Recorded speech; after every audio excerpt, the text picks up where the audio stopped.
And even the word ke is being forgotten, and that means family. And sometimes they might extend it to all of the other people that are recognized as Diné. But it is that ke, the very first one. When you're married, the very first person and the most important person is your wife, and then your children. Together with your wife and yourself, you care for the children.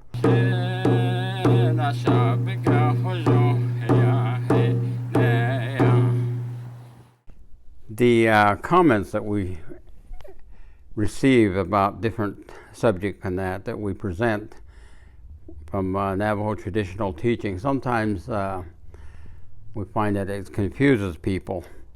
And one of those is the teaching that we provided about and that was sort of saying, if it's going to be, it's up to me. And it is that the second part that we shared with people was, which is, you should not think of yourself only. And so those, somebody said, are the opposite. And so when you talk about these things, you always have to go refer back to the teachings about Coyote. Coyote is always for himself and nobody else. Everything he does is for his own gratification and for his own gain. So the teaching about the correct translation, or more in-depth translation of is probably better to say to be self-reliant entirely. Self-reliant, it means don't ever depend on anybody. And it was that when I was growing up, they would say, which means if you have no firewood, that means that you pick up an axe and you go out there where there's wood to be chopped outside somewhere, the forest, and you chop down a tree and you collect the wood and you bring it back, and then you have firewood to heat your home or to cook your food. And that is being self-reliant. You don't depend on anyone to go get the wood, or to haul water, or to bring food to the house, or to take care of the horses, or to take care of the sheep, or the cattle, or the goats. It is that you, an atidli, tatidli, and so it was that the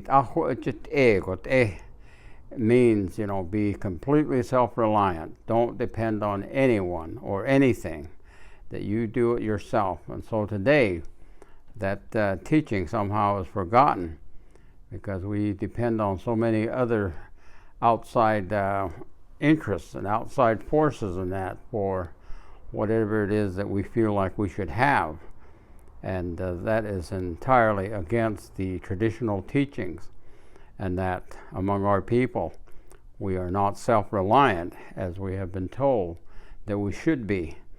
And so the practice of planting our own food and harvesting our own corn, squash, melon, beans, and so many other things that we need to subsist and not get into hunger, those things, and the idea of getting a good education.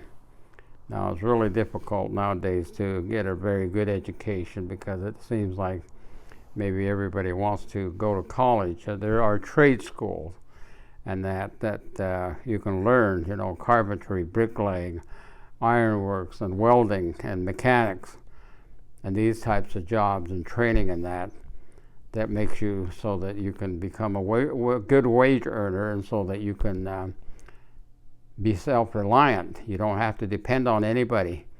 And when you have been able to do that for a period of time, it's very rewarding. And so it is that the is be self-reliant. Now the other one, the word which means that when you do for yourself and you are self-reliant, that you provide for your family, that you provide for your loved ones, and that you provide for the people that you feel responsible for. And it is that is very important to understand. Don't be like Coyote and do it all only for yourself. You include the people that are very important to you, your children, your wife, and your other families and that. Is what it is.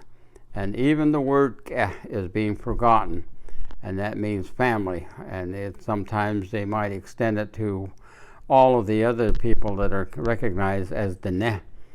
But it is that the very first one. When you're married, the very first person and the most important person is your wife, and then your children. Together with your wife and yourself, you care for the children. That's where you don't. That's where that teaching comes in. And then when you have your elders, they get elderly and old and they can't take care of themselves, you become responsible for them. And so those are the things that we are told.